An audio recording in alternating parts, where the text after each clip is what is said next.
coming. Okay, yeah, we're going to record.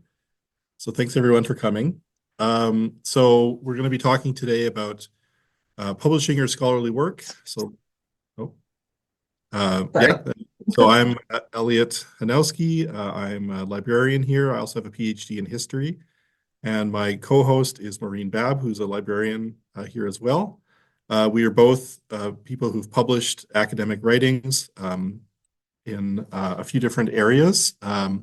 Myself in history, I also published a book based on my dissertation. And Maureen has published in library studies, archaeology, education, and I'm blanking on the last one. Nursing. Nursing, yes. Okay.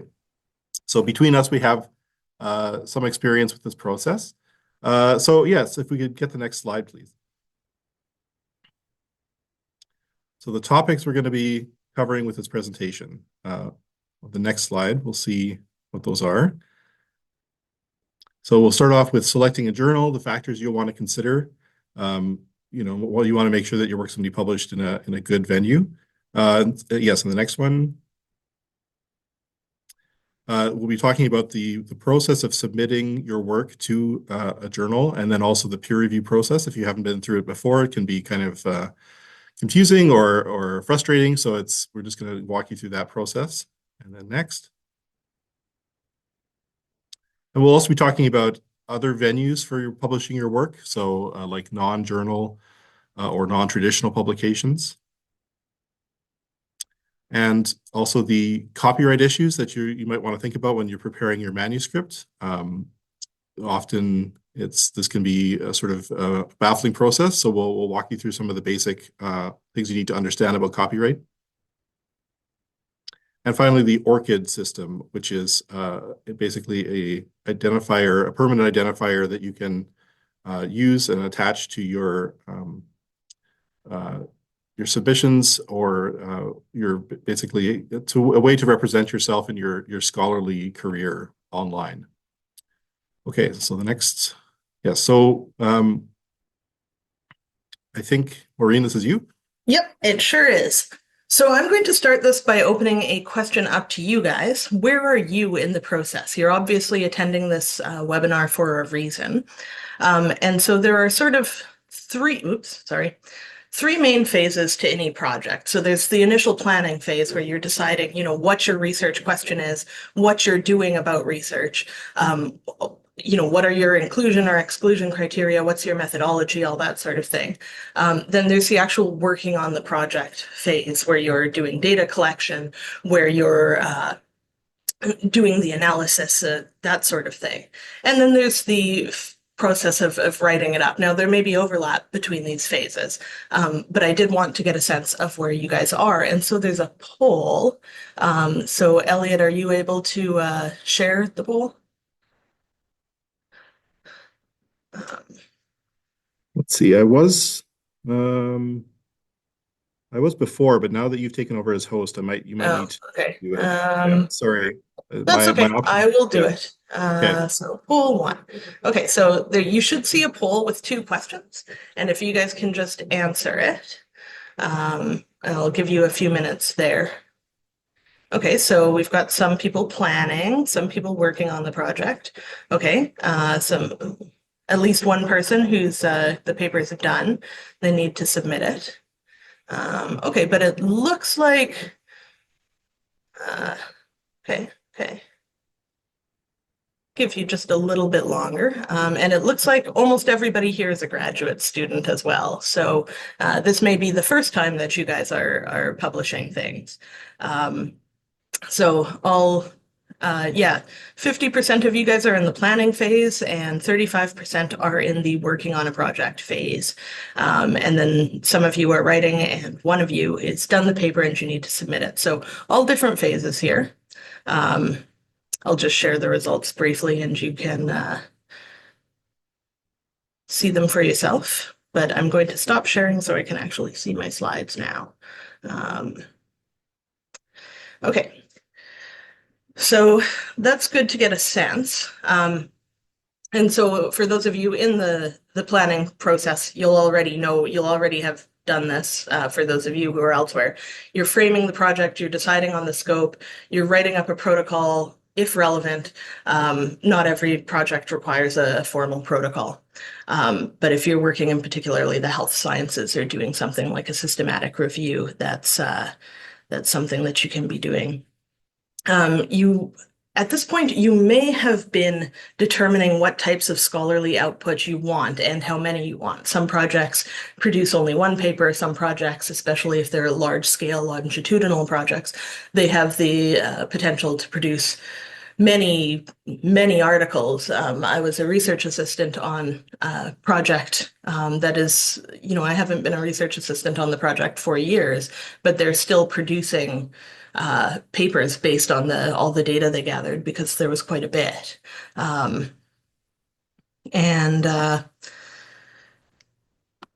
So you may have also been considering target journals at this point, or you may want to consider target journals at this point.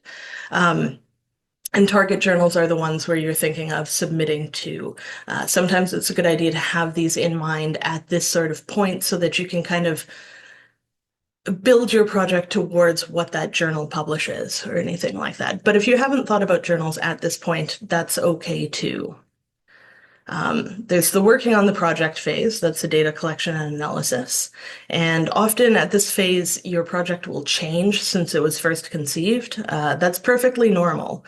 But if it does, then you want to look back at those journals you thought about, or the other formats that may not be journals, and say, is this still a good choice? Is it still the only choice? Is it still the best choice, or should I be reconsidering where I'm publishing? And certainly in the working on it phase, you should start to be thinking about the outputs if you haven't done so already. And the outputs being things like journal articles, being things like conference presentations or whatever.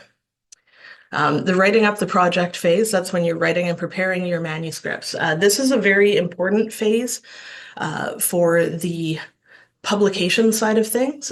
As a student, you've been doing things according to whatever instructions your professors gave you. And you may have a standard way that you like to write up your results and this sort of thing, but journals will have rules and requirements. And these are generally very strict. So you want to go to your target journal and write according to what they require. So go to the journal website and follow all of the submission requirements. Don't just pick and choose. So there's usually an information for authors or submissions section on the page somewhere. And common requirements include things like length, figure and table formatting, citation style. And while some journals use standard citation styles like APA, many of them will use in-house citation styles that are basically a Frankenstein's monster of a couple of different styles that they've put together that they think is good for them. If you guys are dealing with a weird citation style, or you're maybe concerned that you might get rejected from a journal and want to submit it somewhere else, but they have a different citation style, you may want to consider using reference managers. We won't be talking about them in any detail here, but they're a way to collect your references and to auto-format bibliographies and in-text citations. And some of the big ones are Zotero, Mendeley, and EndNote. The library has resources on those if you need those. But instead of having to manually go in and reformat all the typing, you can, or all the citations, you can just change it with a click of a button. And many of them, if they don't have specific journal styles in there, you can import them if somebody else has created an existing style, or you can alter the style yourself within the reference manager. Something to keep in mind, though, you can only submit a paper to one journal at a time. You have to hear back from one before, or withdraw your offer from one before you submit it to another. So before you decide to select a journal, there are certain things that you should be thinking about with regard to what is a target journal and why are you targeting that journal. So you want to keep your goals in mind. What do you want your paper to do? Who do you want it to reach? And why do these things matter to you? So here are some common goals. These certainly aren't all the goals that could be involved. One of the things is often wide reach to your intellectual peers, so your fellows in your discipline or your scholarship. So in that case, you are looking for journals that target experts. You are looking for research journals in the fields. You're maybe looking for top journals within a specific area.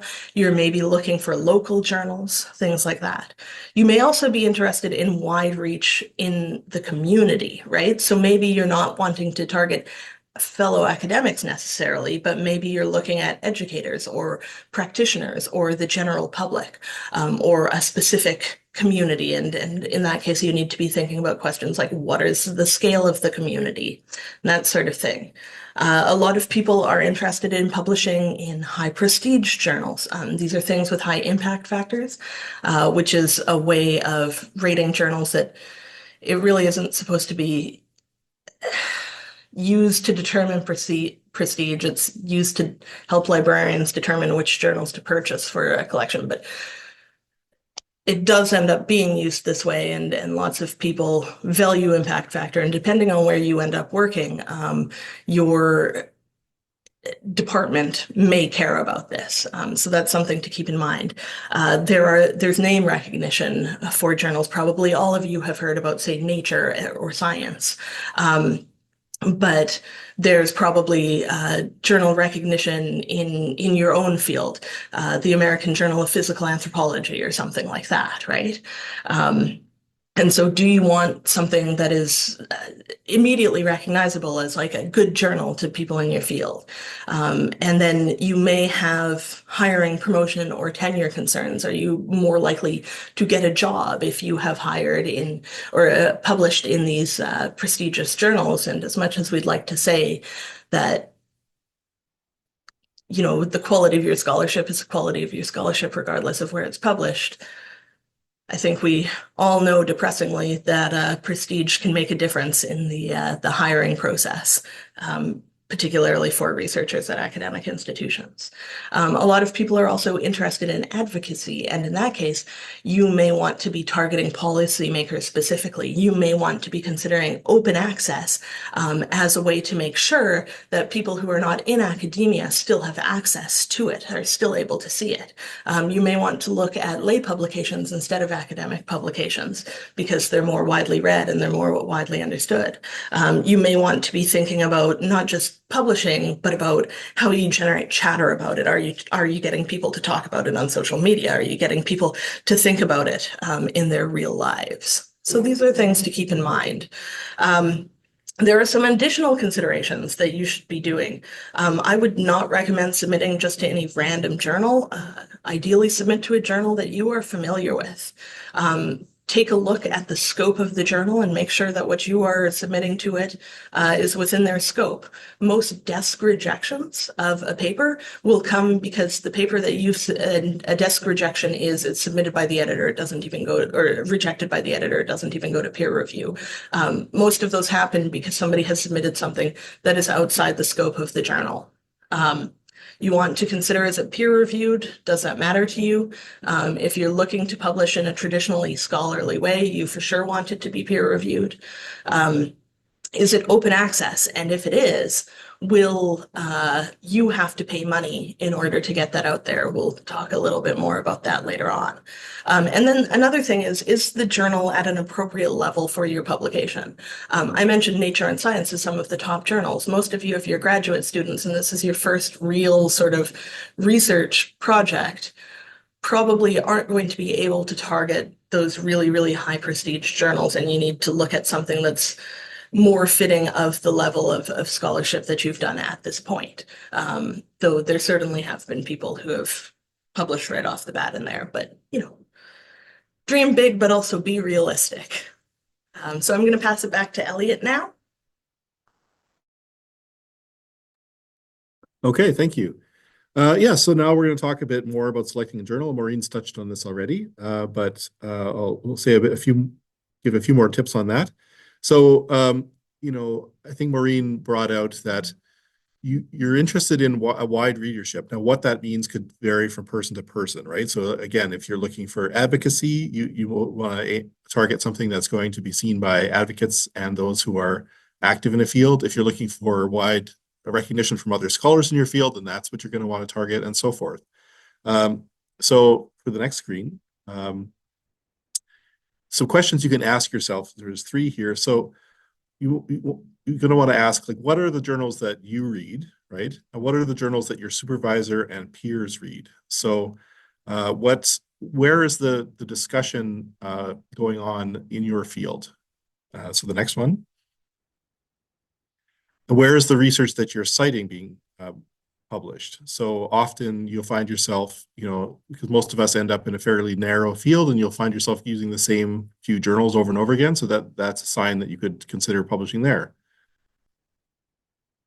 Next one. And then you have to ask, what databases are the journals that is the journal that you're interested in indexed in? So some journals are widely indexed, so they're able to be found in many databases, and others are more narrowly indexed, or like especially the newer ones, the more obscure ones, and so forth. So for the next, we'll go to the next screen. We'll talk a bit more about the indexing in a moment. Another thing you can look for are current calls for papers. So are there any current calls for papers that are relevant? So these are often called a CFP, a call for papers. It's basically it's a request from a professional journal, from a conference, or from some other forum. Sometimes like book chapters. People ask, calls for papers are put out for chapters for books on a particular theme. So again, these are asking scholars to submit their research on a very particular theme or subject. So sometimes there's a research question associated with this, or a series of questions that scholars should address in their work. So it can be hit and miss. It can be hard to find something that fits your work, but if you find something early enough, you can shape your paper to match to try and fit in with the theme that the editors are looking for. Okay, next screen, please. Okay, so we have a little exercise here. So think about a journal that you're familiar with, or that you'd like to publish in. So try and go to the website of that journal, and so yeah, we'll start with that. Go to the journal website. Give you a minute or two to do that.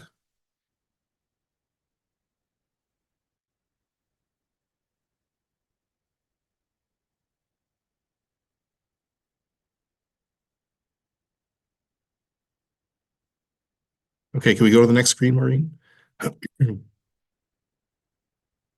So looking at that website, can you see where the journal was indexed? Were you able to find on the website, does it list the venues that it's indexed in?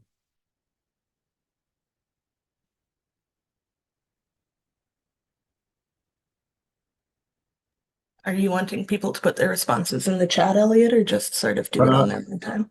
I think we have a poll for this. Oh, my polls and quizzes are back. Oh no, I can't. I'm not able to launch the poll. Really? Oh, I made you co-host. Okay. Oh, really? Okay, hang on. Well, let me see. Let's see. Is there more? Oh, here it is. Okay. Okay. Yes. I can launch it if you. Okay. Yeah, no, I've got it. So we'll just see how successful you were at were you able to find out where the journal is indexed?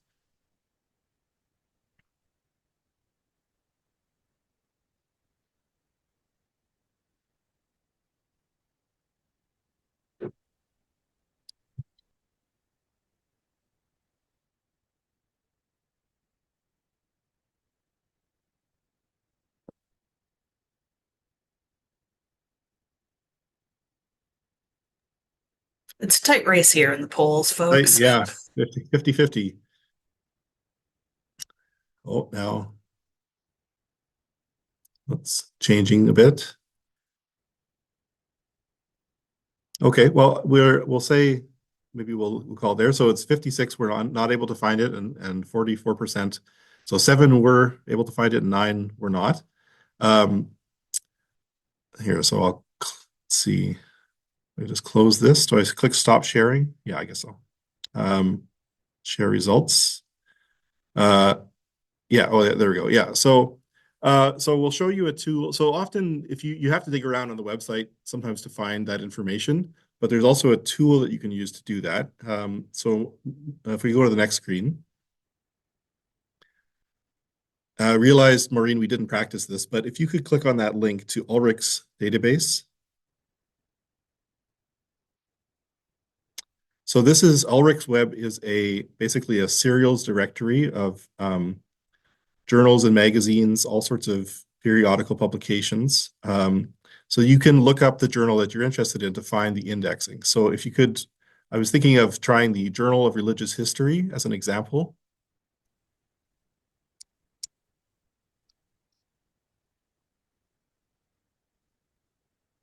Are you guys able to see that, or are you still seeing the slides? I know that I'd initially shared my slides and not necessarily my screen.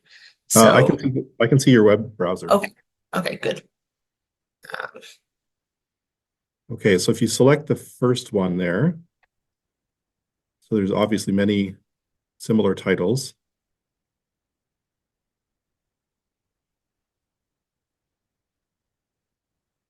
Okay, so if you scroll down, there's a bit of information about the journal, and then a bit further down, second from the last, there's abstracting and indexing, which Maureen is clicking on, and then you'll see there's a list of all the different databases and collections that it's listed in. So it's an EBSCOhost under Academic Search Complete, for example, Humanitysource, and then other databases like Gale, Academic OneFile,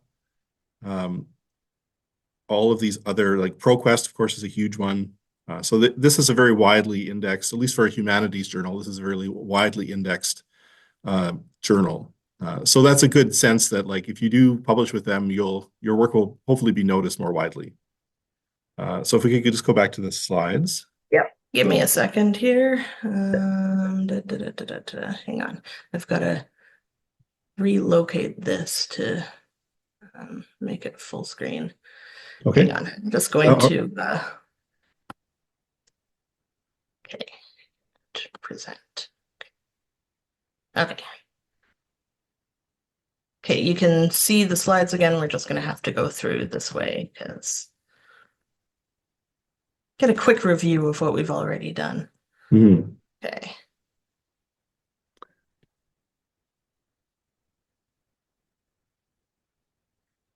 Okay, this one, yes. So one thing I wanted to mention briefly as well, if you're not, for whatever reason, you're not ready to publish in a journal, it's worth thinking about publishing through a conference proceeding. So it's basically a proceeding is a collection of papers or posters, often in the sciences, that were presented at an association's conference or meeting. So these are considered published, but they're not peer-reviewed. They haven't gone through the peer-reviewed process, and they can still be published in a journal or somewhere else later. So if you need something on your CV to say, look, I actually have done some work, and I've made it accessible to the public, getting something published through conference proceedings is another avenue to think about. Okay, next slide, please. Okay, so let's talk about open access. So the question of so why would you want to publish in an open access venue? Next one, please.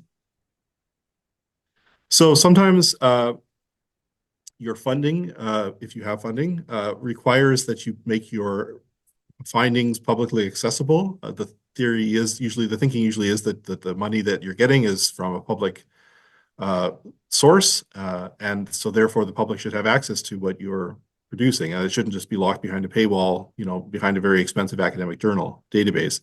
So that there might be something in your grant requirements that say that you must use an open access venue. Next one. It also will broaden your readership quite a bit. Study after study show that anything that you publish in an open access venue will get a lot more eyes on it. Just the way it works, people don't have to, there's many people around the world who don't necessarily have access to all the fancy databases. And so open access is a great way to just make it publicly available. Next. You might also have an intellectual or an ethical commitment to open scholarship. Just the idea that, scholarship and science should be as widely available as possible. Next one, please. So there's two main versions of open access, although there are others, but we'll talk about the most common ones. So these are called gold open access and green open access. Next screen, please. So gold open access, this basically it is when the author publishes their article in an online open access journal. So the benefit of this is that there is immediate access as soon as it's accepted for publication. It will be accessible to the reading public. Next one. There's an open content license on it. So you have a bit of control over over reuse, or over what reuse people put it to. Next one, please. And there's typically a high visibility.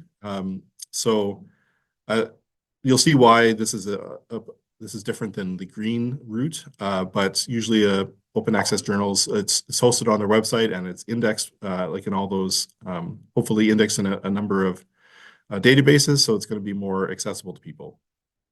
Next one, please. Okay, so green open access is when the work is published through a journal, but it is behind a paywall. But then you, as the author, are required to or allowed to make a copy of your work, of the article, available through a freely accessible repository, which is sort of like a accessible institutional or specialist online archive, or on a website. So example of a repository might be MSpace, that the data repository that we have here at the University of Manitoba. So the restrictions are that there's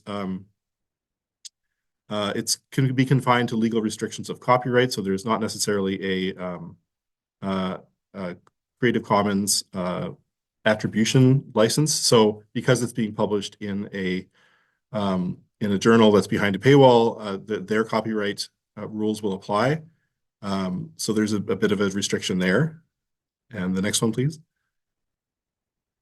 And then also you need to consider your contract. You have to review it carefully in terms of like reuse and what can be done with the article, since it is behind, on a restricted basis with the journal. One more, please. And there's often not a uniform set of rules around embargo or around when things can be made accessible. So sometimes it has to be put up on the journal website for like a year before you're allowed to make your copy publicly available, and so forth. So you need to consider that on a case-by-case basis. Next one, please. So there's also a situation called hybrid publishing. So this is where it's not either strictly open access or sort of traditional publishing. Basically, the author gets to choose between an author-funded or a reader-funded model. So if the journal will charge, say, if you want it to be open access, you have to pay us an article processing charge. We'll talk a bit more about those and what they entail later. Or they can put it behind a paywall, and then the reader has to pay to read it. So, which is the more traditional model. Next one. Okay, so we're going to have a little exercise. So if you can go to if you still have that journal website open, have a look at it and see if you can find the open access policy. I'll give you a minute to do that.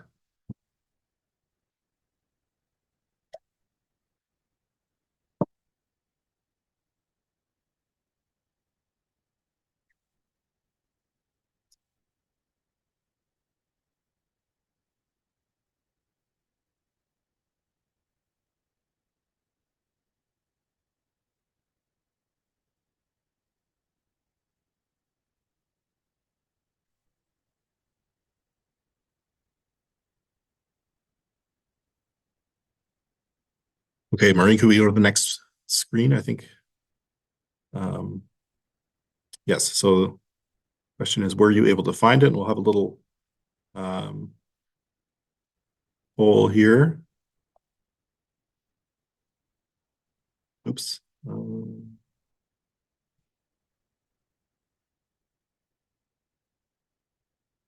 Okay, so launch a poll here just to see if you were able to find the open access policy.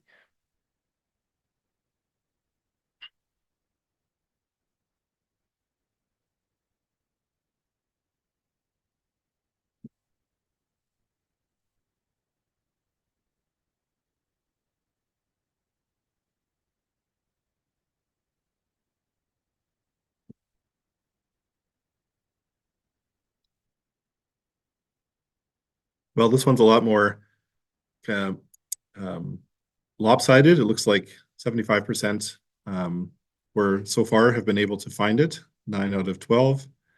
3 were not, which is a good sign, I think. I'm just going to end the poll, share results, because it shows that journals are taking this seriously, and obviously they get a lot of questions about what their open access policy is. It's become an idea that has moved a lot more into the mainstream. Okay, so I'm going to stop sharing that. Just a note, if you couldn't find them, that may not be on you, that may be on the journal that you've selected. Mm-hmm. Yes. Okay, so could we go to the next screen, please?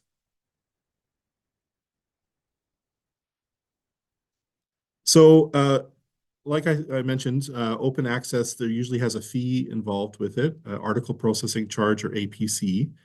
However, because the libraries here at the U of M have agreements and contracts with many of these publishers to gain access to their work, they also sometimes give us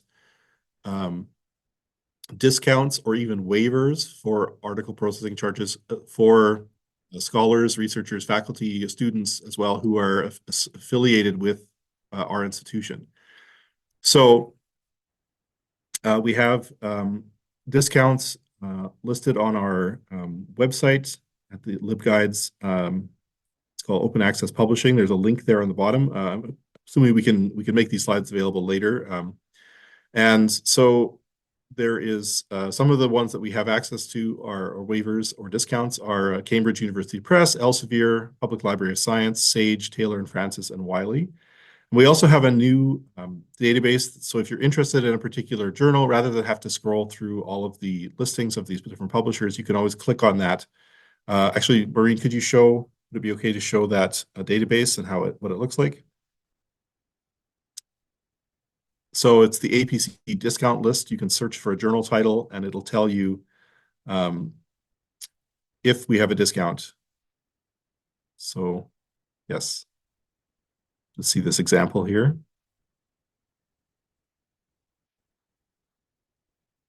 Okay, so the discount value is the fee is waived and the discount will expire at the end of this year, although hopefully we can reevaluate that or renegotiate that. But so this is published by Cambridge University Press. So this is one of the publishers that we have an agreement with. So it's very good to know, especially as a beginning, when you're just getting into publishing, you probably don't have a lot of money to spend on these fees. So make the use of these waivers if you can. Next screen, please. Okay, this is over to Maureen.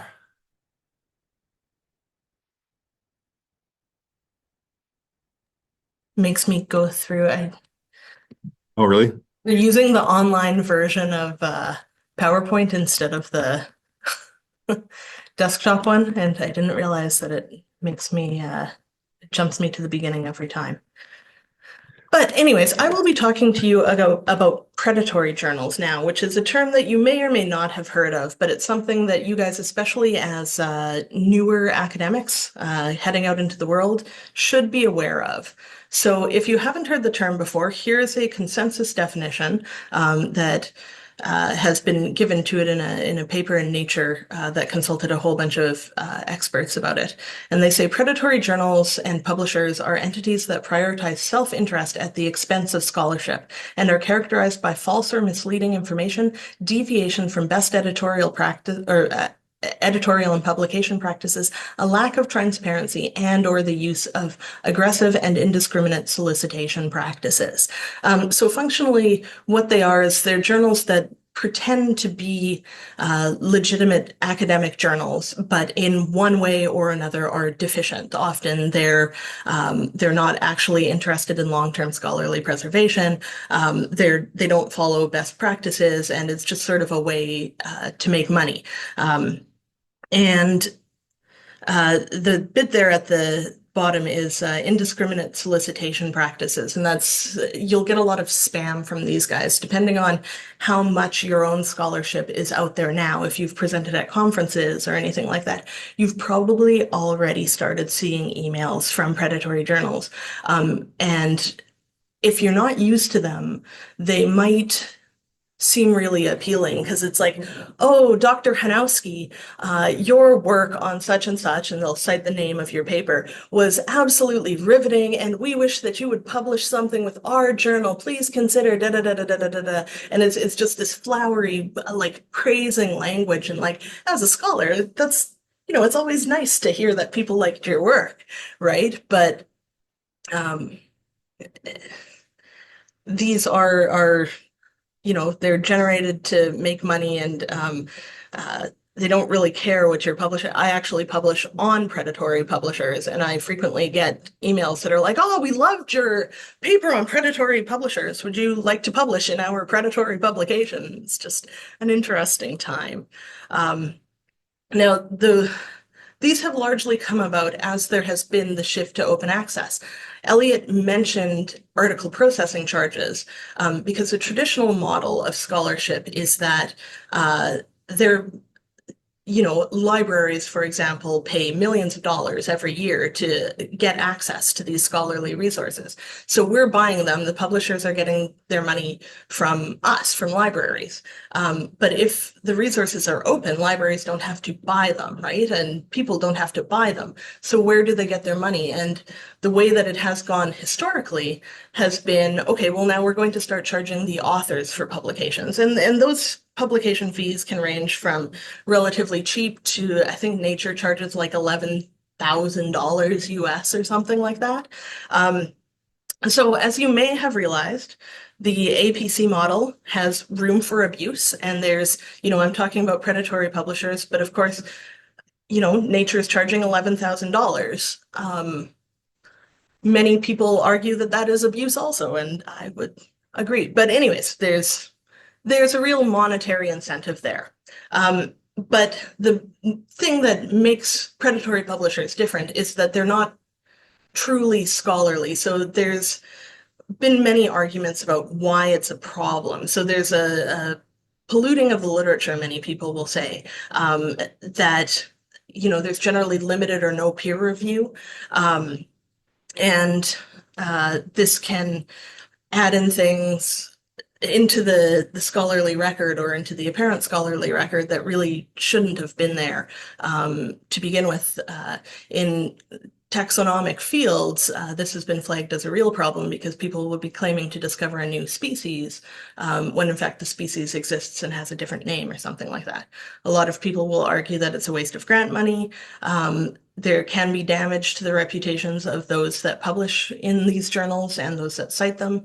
There's also a lack of permanence. So true open access has these commitments to long-term archiving and long-term preservation of the scholarship that's in them. A lot of these fly-by-the-night journals, they exist for a little bit and then they disappear, and your work goes with them. And because you've technically published it somewhere else, and they have the copyright, you're not allowed to publish it anywhere else. And a lot of journals won't accept papers that have been published somewhere else, even if that journal is no longer visible.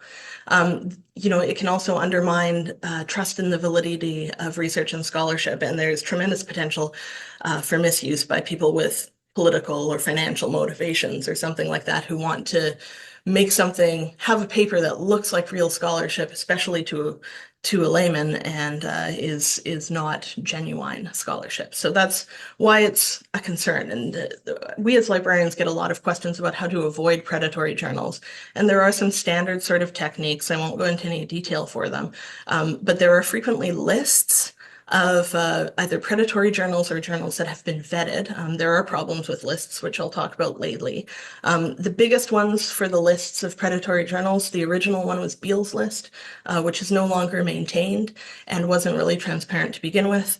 There's also Cabell's list, which is a subscription model, which the U of M does not have a subscription to it. There are also lists of vetted journals, so journals where they're saying, like, these ones are good. And the biggest one is the DOAJ, or the Directory of Open Access Journals. There's also a Cabell's list, and the curated databases that we subscribe to make an effort, and don't always succeed, but they make an effort to make sure that the stuff in them are legitimate scholarly journals. There are also checklists where you would take it to the journal in question and be like, yes, this follows best editorial practices. Yes, this has peer review, etc. There are tools like Think, Check, Submit, which if you type that in, you'll find the website for that.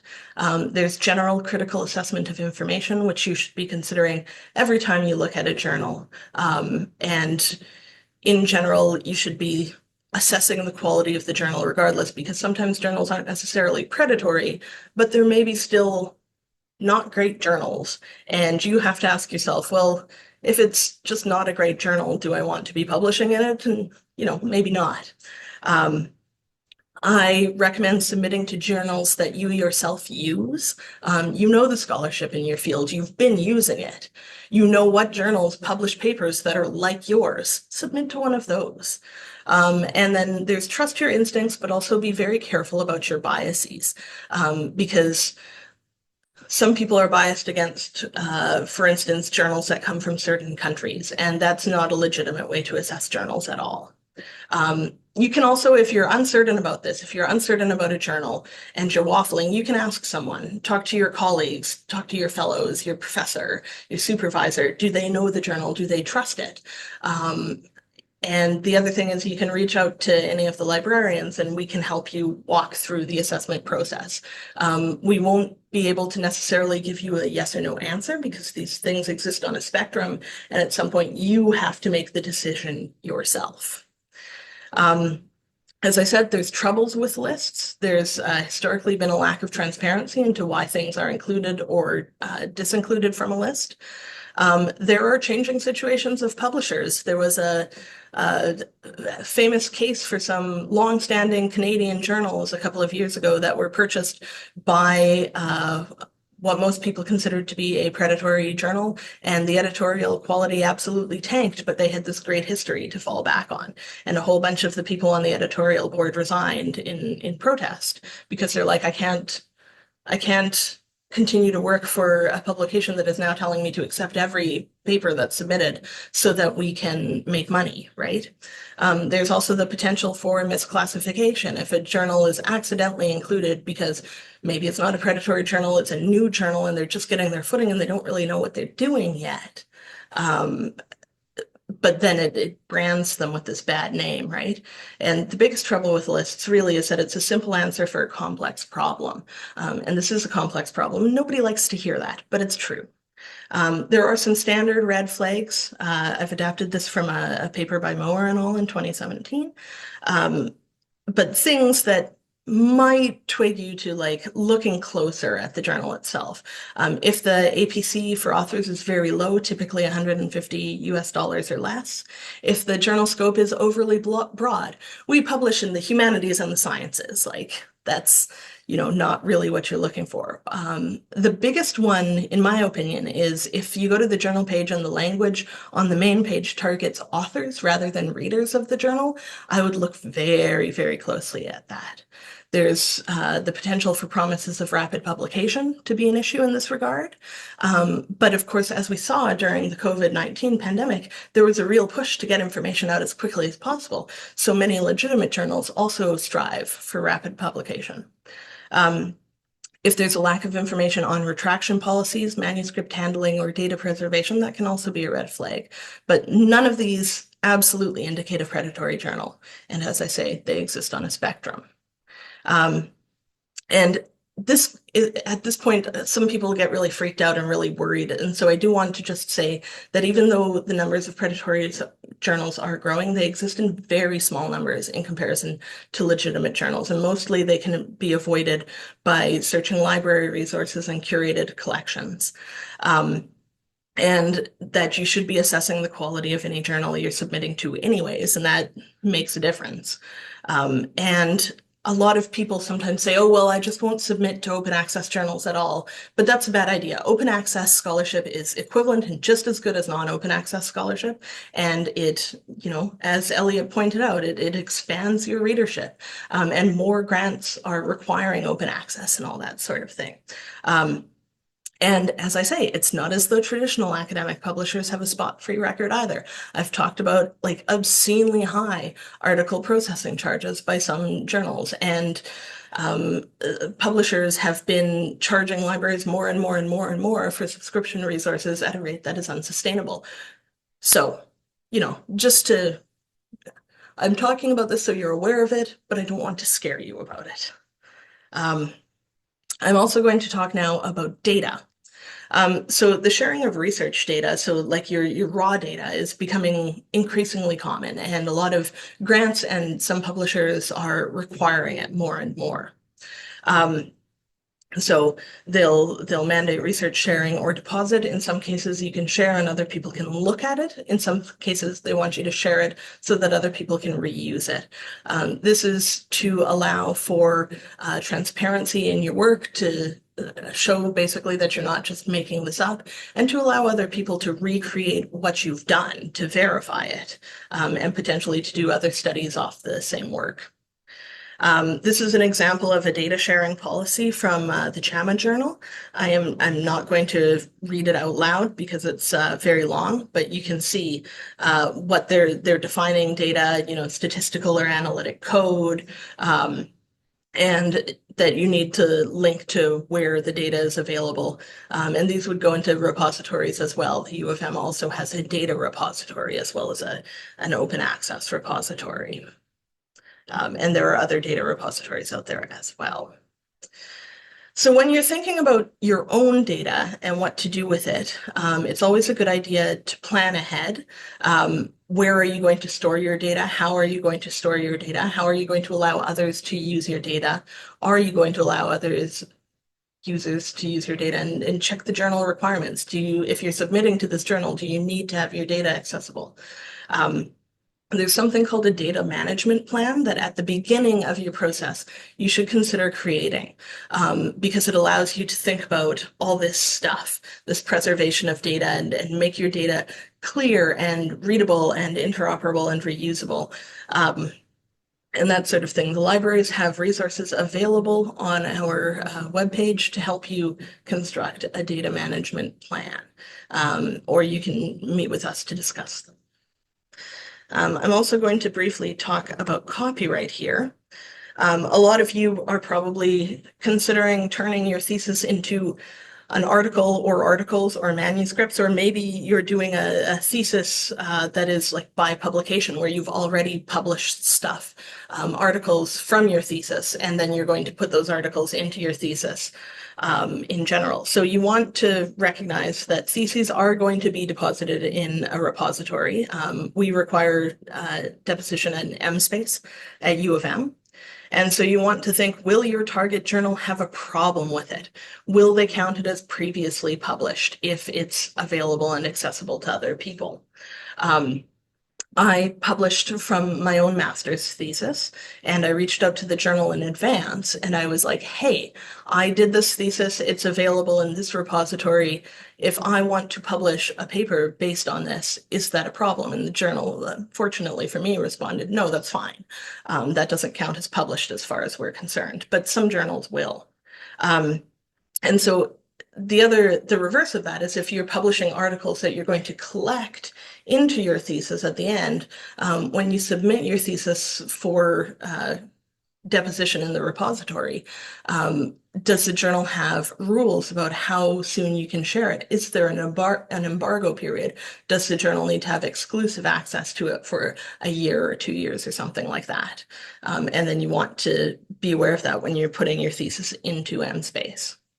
And then if you're thinking of changing it not into articles, but into a manuscript, it's likely that you'll have to change your thesis significantly to be published as part of manuscript. I'm sure Elliot can talk more about that if you guys want more about that, since that's what he did. And you may want to speak to a copyright expert. We have one here at the University of Manitoba named Thilo Wheeler, and most libraries, regardless of where you end up, will have a copyright expert that you can speak to. If you are planning to use the content of others, you also need to be thinking about copyright. So if you're using previously published content, for instance, somebody's figures or somebody's data, you need to think, do you have permission to use it? Does it have an open license, one of those CC BY copyrights? And if you don't have permission to use it, can you get permission? So reach out to the authors and the publisher or whatever. Can I use this in my own thing? And if you can't, is there a way you can adapt it? And this can be true for things that you might not think about, like there's published figures, but if, for instance, you're wanting to write a paper on an artifact that exists in a museum, a lot of museums have rules about who can take photography of the artifacts in their museum and like how you can use photographs of them because they own the copyright to them. So that's stuff to consider. And like sometimes, you can't use that, but you can use an adaptation of something. Like you can't use this original figure, but if you do, or you can't use this photograph, but if you do a drawing of that photograph, then maybe you can. There are also concerns with Indigenous knowledge or knowledge from any group where you are gathering knowledge from a community.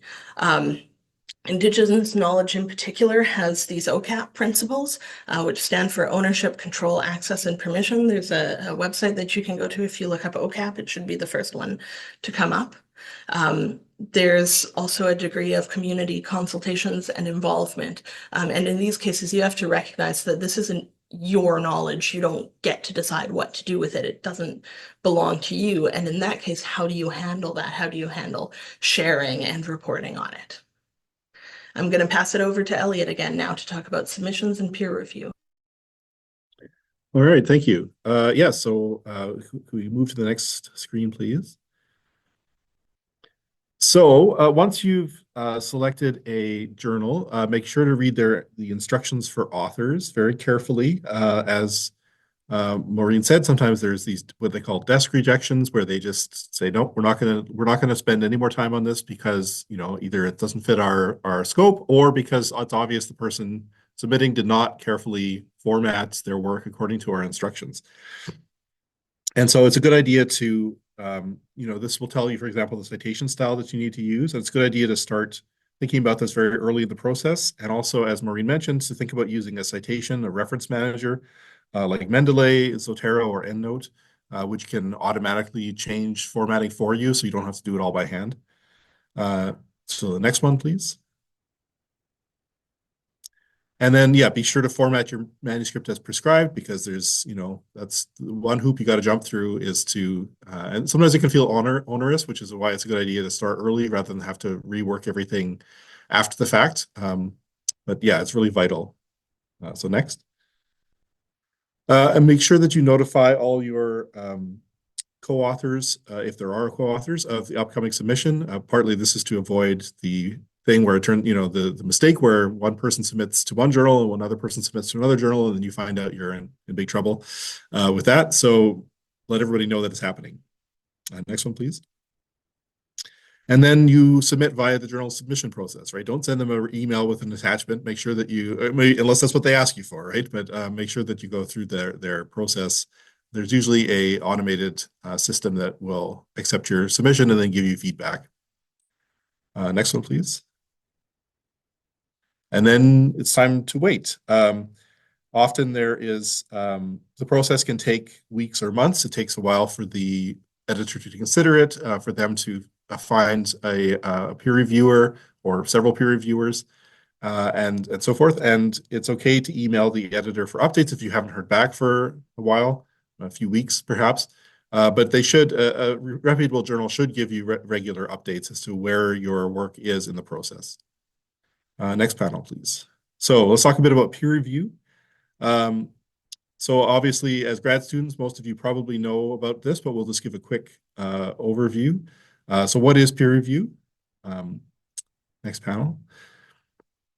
So peer review is basically the quality control process that scholarly work goes through, right?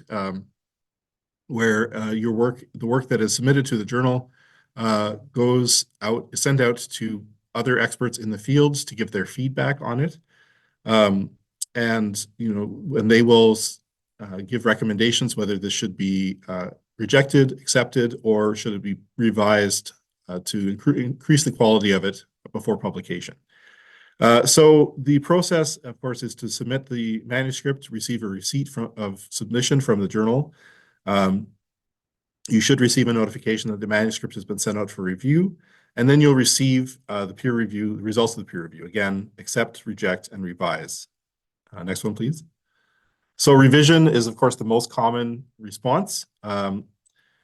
And there's a lot of scholars like to make jokes about this. I know there's a popular Facebook group called Reviewer 2 Must Be Stopped, which is about sort of like humor about the review process, because sometimes there's this like stereotypical reviewer who is like really harsh or demands things from the authors, revisions that don't make sense, or sometimes different reviewers have different opinions that go in opposite directions, right? So it can be a puzzling process, but it's good to take all comments into consideration. Try to be humble and accept that, yes, there are ways your work could be improved. Try your best to take those into consideration, but it's always not always necessary to make all the changes that are recommended. As long as you can write back to the editor and say, yes, we're going to make these changes, but these other suggestions we don't feel, for example, maybe they're outside the scope of the research we're doing, or maybe we're following this other line of thinking. So as long as you can make have a good reason as to why you're not making these changes, that's usually acceptable. So then you make the changes to the manuscript and write up a response to the reviewer saying, thank you for your advice. Here's what we have done to change our manuscript to address these recommendations, and then you resubmit. So next panel, please. So there's a number of different versions of peer review. The most common ones are single anonymized or single blind, where the author does not know who the reviewers are. There's also double blind, where the reviewers and the author neither know who each other are.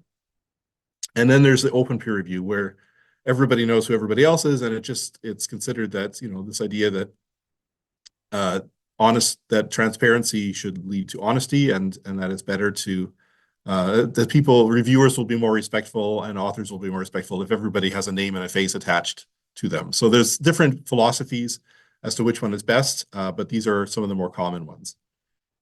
Next one, please. So we've talked a lot about journals as our default here, and I like this comic from The New Scientist by Tom Gauld, who does a lot of cartoons about academic life and science. So this idea that the article in the peer review journal is the be-all and end-all, but then of course, maybe you should publish it as a science bestseller or a Broadway musical. But more seriously, we'll give you a few other suggestions for the next panel. Next page, please. So yeah, they don't need to be the center of the universe. Next page. So another venue you can publish in is in a book of an edited book of articles or chapters by a series of different authors. So as I mentioned in the call for papers, sometimes somebody will put out a call for papers and say, yes, we're putting together this book on the theme of, say, like wellness tourism. And like, if you're publishing in this area, please consider submitting to our collected book. And so that's another venue you could publish in. Next one. Blog posts. Sometimes you have something that you think it's worth getting out there, that you'd like to get feedback from on other scholars or the general public. And there are certain blogs out there that are run by academics, like Active History, for example, is one in Canada that publishes stuff that's not quite dense or long enough to fit into a published article, but it's still interesting to the public and to other scholars. And so sometimes they will publish, you can publish stuff through them as well. Or they publish as in, I put that in quotation marks. It's not an official publication, but it's still being shared with the public. You can think about sharing the code that you used for your research. This is sort of parallel a bit with what Maureen was talking about with sharing your data. Sometimes the code that you used can be really innovative if you're crunching statistics or whatever it is. So sometimes people will be interested in finding, in seeing what that is. Next one, please. And again, sharing your research data, as Maureen already addressed. Next. And then preprints. So these are early drafts of your research papers. So of course, this is more in the mathematics and science field. There's the archive server. If you share a early draft of a research paper to one of these servers, it does provide you a DOI, a digital object identifier, which isn't the same as being published, but it is out there, and it is something you could put on your CV, I believe. And this is more common in the sciences. A lot of information is shared this way. Next one. Okay, this is for Maureen. Okay, so we've talked about all these ways to share your data and or your research and all this sort of thing. And you also want to make people aware of your researcher profile, like who you are as a researcher, and you've probably created for yourself a CV, a curriculum vitae that has your publications and things on it. There's something called an Open Researcher Contributor ID, or ORCID, or if you're like me and you prefer tabletop RPGs, you can call it your ORC ID. And you got your little sword there and that sort of thing. I like to go by Grok as an orc ID. Anyways, and I had the name before X did. But anyways, this is sort of an online CV that has a persistent digital identifier. So it's continually in the same place, and it allows for author disambiguation. I have a fairly unique name, so there aren't really a lot of scholars that I have to compare myself to, but if you've got like Chris Smith or something like that, there may be, 100 authors with your name, and so you can create an ORCID and differentiate yourself from these other people and say like, oh no, I do research in this, in computer science. I'm not the one out there in religious studies. It allows you to collect all your scholarly work into one place. It can integrate with other scholarly profiles like a Scopus or Web of Science Researcher ID for automatic updating. So if a paper is submitted to a journal or published in a journal that is indexed by Web of Science, when it's published, it'll automatically show up on your ORCID. You will likely still have to do manual updates for some things, but it can really save time and aid in grant submissions. I'm not going to show you this, but you can go to orcid.org. You can look up your favorite scholar or whatever there, or create one for yourself. And we've reached the end of our time, but Elliot and I have both decided that we're happy to stay here and answer questions for a while, because we know this was a lot, and we know that you guys often have questions about any aspects of the publication process, really. So we will happily stay here and answer questions. We'll look at the chat if you have any, or I think I'd be okay with people unmuting and asking questions that way too, if you raise your hands. And maybe I'll just stop sharing at this point. Oh wait, no. Hang on, we have one more thing to show you, which is if you attend 6 of these sessions, you can get credit on your transcript for attending these on your co-curricular record. So some of these sessions have already happened. There are a few more coming up. There's establishing your researcher identity tomorrow, how to peer review on the 12th, and managing your research data on the 15th. So if you really like that data section of this presentation, I would check out particularly that data one. But yes, if you want to, here's the registration link. You can also access it from the library's main page. We'll send out the slides to everybody who registered for this session. And there's also if you want to tell us that this was a good presentation or a terrible presentation or whatever, you can go here and give us a link. I'll leave that up for a few minutes and then I'll close it down so we can see people. So yeah, so if anyone has any questions, you can ask away in the chat or raise your hand and just unmute. And I think we'd be okay with that. So.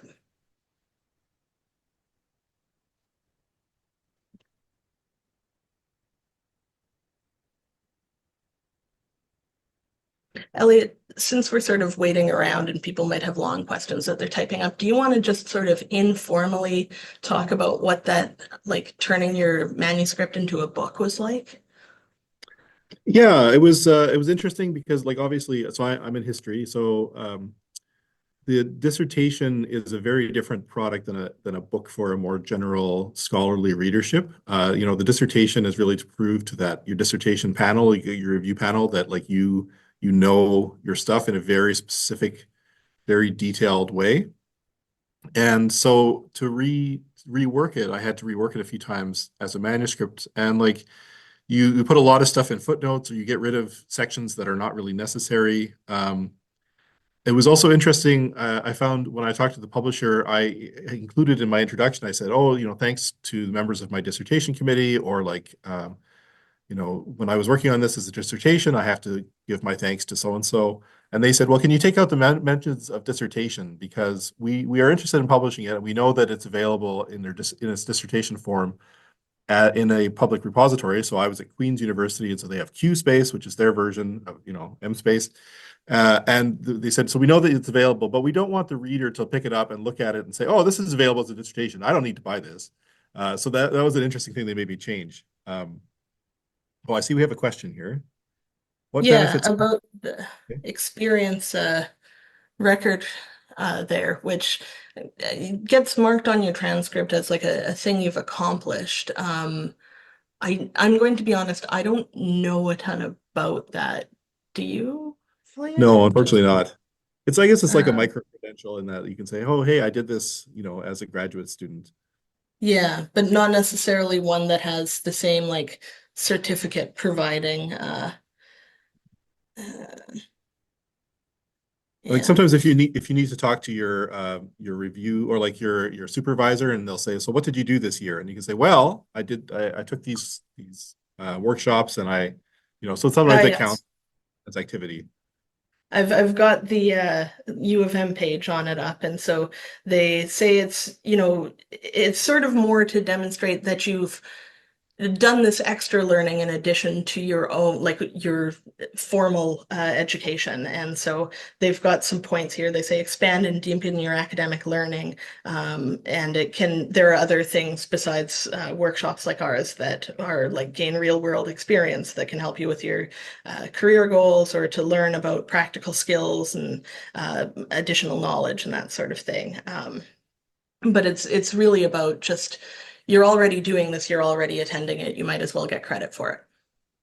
So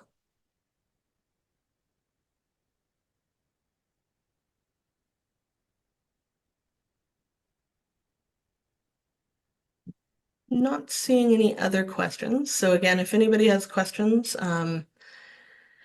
we'll stick around here for a few minutes. You can raise your hand if you'd like to unmute and ask something.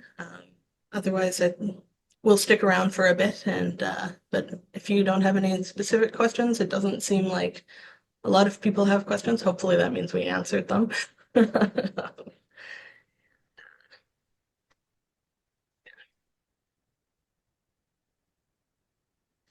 gonna stop recording at this point.